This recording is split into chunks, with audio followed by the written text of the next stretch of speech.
Hello students, आज हम आयनियस theory of electrolytic dissociation के बारे में अध्ययन करेंगे, यानी कि आयनियस सिद्धांत विद्युत अपघट्य वियोजन का। इसको हम आयनिक थ्योरी भी कहते हैं या इसको हम विद्युत अपघट्य सिद्धांत भी कहते हैं। इस सिद्धांत के accordingly molecules in aqueous solution और in polar solvents are dissociated into its ions. जो विद्युत अपघट्य के अणु हैं वो उनके जलीय विलयन या उनके ध्रुवीय विलायकों के विलयन के अंदर डिसोसिएटेड अवस्था में रहते हैं, वियोजित हो जाते हैं और आयंस बनाते हैं। जब डिसोसिएशन प्रोसेस और कॉम्बिनेशन दोनों प्रोसेस होते हैं तो उसके बीच में इक्विलिब्रियम एस्टेब्लिश होता है। वियोजन या जो संयोजन का जो प्रक्रम है उन दोनों के मध्य में एक साम्य स्थापित हो जाता है। जो विलयन होता है वो इलेक्ट्रिकली न्यूट्रल होता है, यानी कि विद्युत रूप से उदासीन होता है। डिग्री ऑफ डिसोसिएशन, यानी कि अगर हम वियोजन की दर यहाँ पर देखते हैं तो इसको हम इस प्रकार से कह सकते हैं कि वियोजन के अणुओं की संख्या और कुल अणुओं की जो संख्या है, टोटल अणुओं की संख्या है, इन दोनों का रेशियो के बराबर होता है।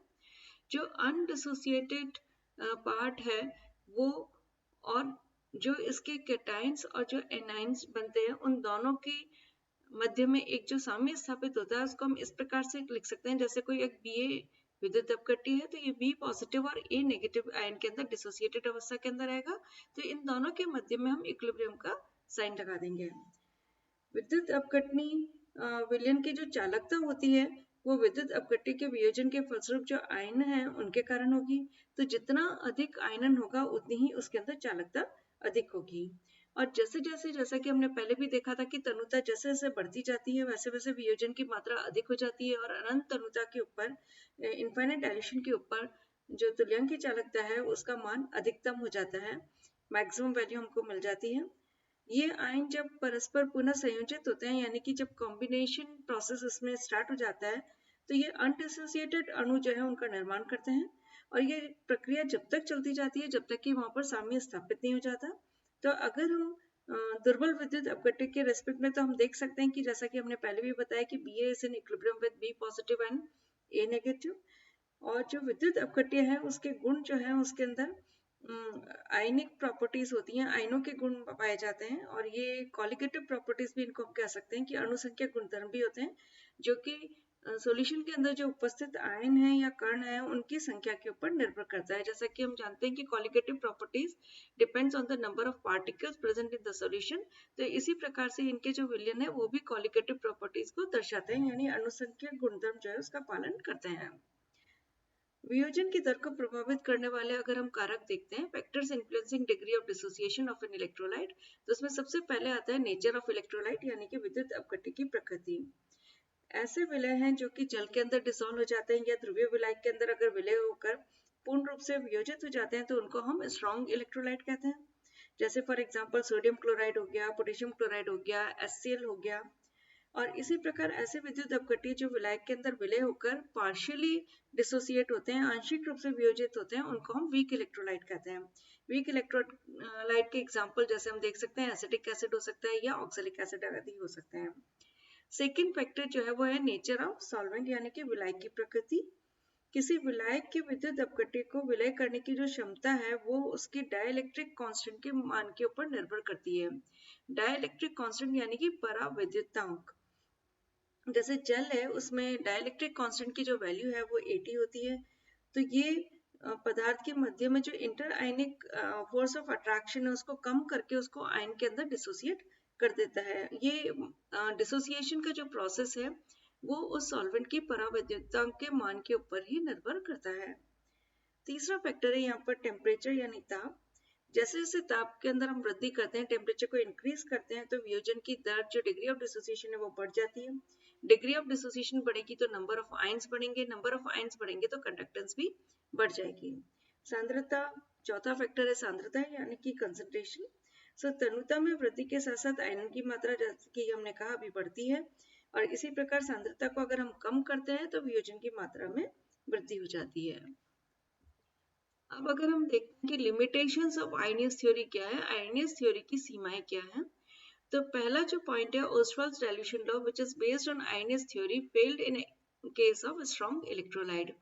जो ओस्टवाल्ड डाइल्यूशन लॉ है, ओस्टवाल्ड का जो तनुता नियम है जो आयनियस थ्योरी के सिद्धांत पर ही आधारित है, वो प्रबल विद्युत अपघट्य के केस के अंदर फेल हो जाता है, इसकी जो फॉलो नहीं करता है इसके रूल्स को। यूनिवैलेंट जो इलेक्ट्रोलाइट है, फॉर एग्जांपल एक संयोजी जो इलेक्ट्रोलाइट विद्युत अपघटन, जैसे पोटेशियम क्लोराइड, पोटेशियम की भी एक वैलेंसी है प्लस पॉजिटिव और Cl के भी -1 एक है। इसी प्रकार NaNO3, इसी प्रकार HCl है। इनके केस में जब हम कोई भी क्वालिटेटिव प्रॉपर्टी जैसे डिप्रेशन ऑफ फ्रीजिंग पॉइंट ले लिया हमने या कंडक्टोमेट्रिक मेजरमेंट्स लेते हैं, तो ये वैलिड है फॉर डिग्री ऑफ डिसोसिएशन के लिए, यानी कि वियोजन की दर निकालने के लिए ये सब समर्थ है। लेकिन अगर हम इसको बायवेलेंट इलेक्ट्रोलाइट्स के ऊपर अप्लाई करते हैं, यानी कि द्विसंयोजी अगर विद्युत अपघटन के ऊपर अगर हम इसको अप्लाई करते हैं, तो ये फॉलो नहीं करता है। हीट ऑफ न्यूट्रलाइजेशन जो है, it does not depend on concentration of strong acid and strong base. जैसा कि हम जानते हैं कि जो प्रबल अम्ल और प्रबल क्षार है, उसकी जो उदासीनीकरण की जो ऊष्मा है वो उसकी सांद्रता के ऊपर निर्भर नहीं करती है। लेकिन जो डिग्री ऑफ डिसोसिएशन है, वो जैसे जैसे हम सांद्रता को बढ़ाते जाते हैं वैसे वैसे ये कम होती जाती है। KCl और NaOH जैसे जिस प्रकार के प्रबल इलेक्ट्रोलाइट हैं, प्रबल विद्युत अपघट्य हैं, ये इलेक्ट्रिसिटी के बहुत अच्छे चालक हैं। इन मॉल्टन स्टेट संकलित अवस्था में भी बहुत अच्छे चालक होते हैं। It does not explain the cause of dissociation. Basically ये जो सिद्धांत है वो वियोजन का जो कारण है उसको बहुत अच्छे से एक्सप्लेन नहीं कर पाता है। वास्तविक कारण समझाने के लिए कोई अन्य एक उपयुक्त सिद्धांत की आवश्यकता है। क्लासिफिकेशन ऑफ इलेक्ट्रोलाइट्स, विद्युत अपघट्य का वर्गीकरण। विद्युत अपघट्य को बेसिकली दो क्लासेस के अंदर डिवाइड किया गया है। पहला है वीक इलेक्ट्रोलाइट और दूसरा है स्ट्रॉन्ग इलेक्ट्रोलाइट।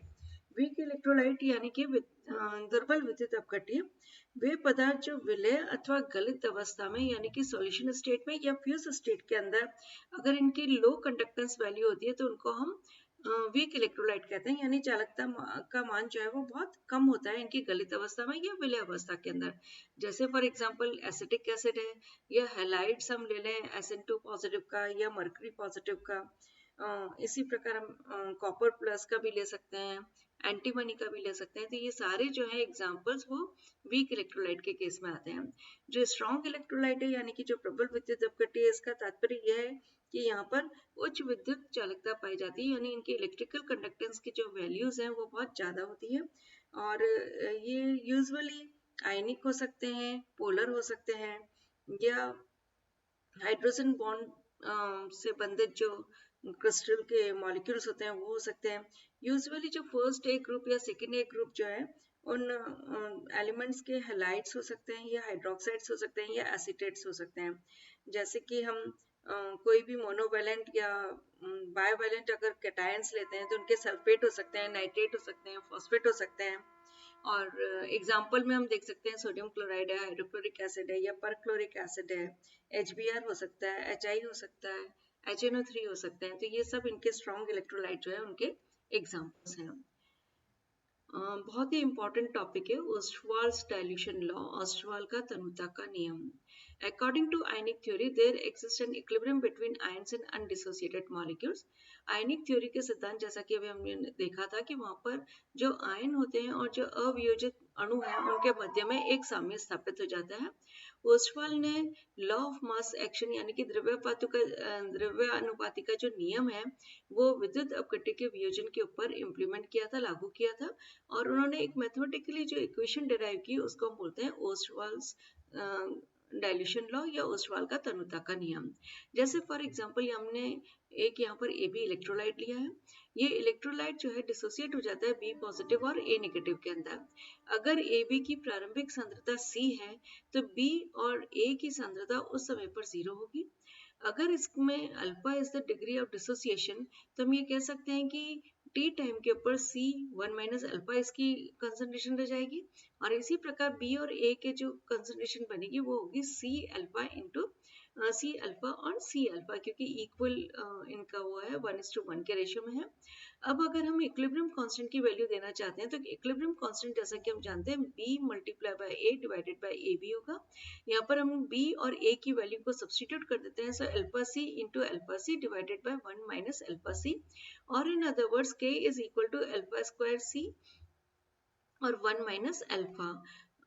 यहाँ पर हम देख सकते हैं कि जो अल्फा की वैल्यू है उसको हम कैलकुलेट कर सकते हैं। कि अगर 1 माइनस अल्फा को हम अप्रोक्सीमेट कर दें अल्फा के, तो alpha square C is equal to K हो जाएगा। उस केस में alpha is equal to root K by C होगा। जैसा कि हमने देखा था कि जो डिग्री ऑफ डिसोसिएशन है वो तुल्यांकीय चालकता eight any dilution and divided by equivalent conductance at infinite dilution होता है, जैसा कि हमने पहले वाले लेक्चर के अंदर देखा हुआ है।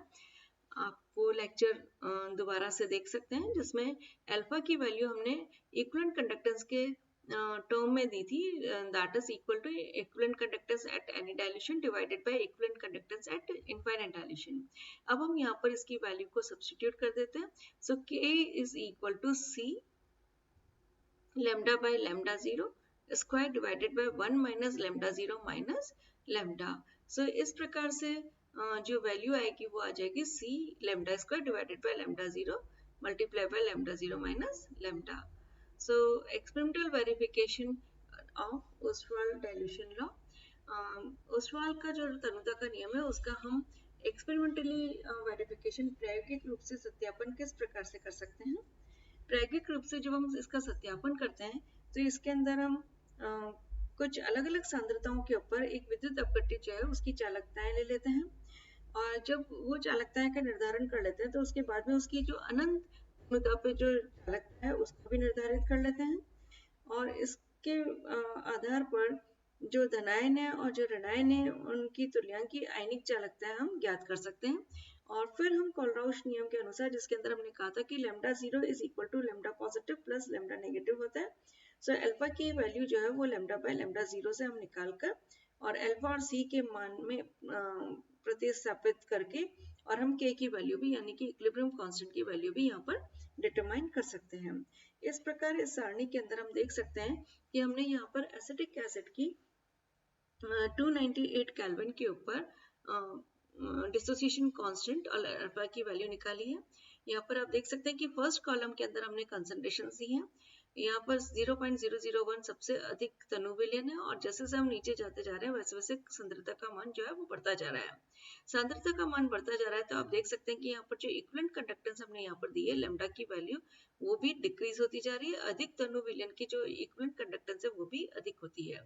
जब अल्फा का मान हम देखते हैं तो अल्फा का मान जो है बहुत अधिक तनु विलयन के अंदर अल्फा का मान ज्यादा है, और जैसे जैसे सांद्रता बढ़ती जाती है वैसे वैसे अल्फा का मान जो है वो कम होता जाता है। और इन अदर वर्ड्स हम कह सकते हैं कि जब तनुता को हम बढ़ाते हैं तो नंबर ऑफ आयंस भी बढ़ जाते हैं, इसकी वजह से अल्फा जो है वो भी इंक्रीज हो जाती है।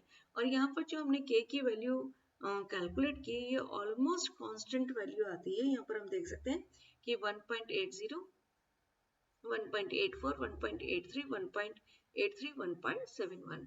तो जब k की वैल्यू कांस्टेंट आ गई तो हम ये कह सकते हैं कि जो एसिटिक एसिड का जो डिसोसिएशन कांस्टेंट हमने निकाला इसकी ऑलमोस्ट करेक्ट वैल्यू हमको मिल गई है।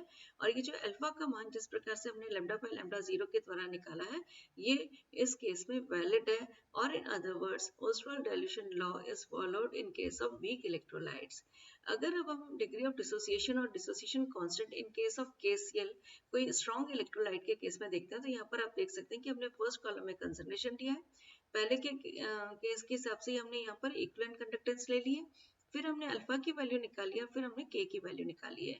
सो जैसे जैसे कंसंट्रेशन यहाँ पर डिक्रीज होती जा रही है आप देख सकते हैं कि लैम्डा की वैल्यू बढ़ती जा रही है, और ये तनुता के साथ साथ लैम्डा की वैल्यू बढ़ती जाती है। अल्फा का मान हम देख सकते हैं कि जैसे जैसे हम डाइल्यूशन को बढ़ाते जा रहे हैं तो उसमें चेंजेस तो आ रहे हैं, और थोड़ा सा कंपैरेटिवली यहाँ पर हम देख सकते हैं कि ये ज्यादा है, लेकिन 0.001 और 0.0001 के अंदर बहुत ज्यादा डिफरेंस हमको नहीं दिखाई देता है। इसी प्रकार जब हम इसमें k की वैल्यू निकालते हैं तो हम देखते हैं कि अब k की वैल्यू यहाँ पर कांस्टेंट नहीं आ रही है। अगर ये ओस्वाल्ड डाइल्यूशन नियम या ओस्वाल्ड के तनुता के नियम का अगर पालन करता तो k की वैल्यू ऑलमोस्ट कांस्टेंट आनी चाहिए थी, जो कि यहाँ पर प्राप्त नहीं होती है।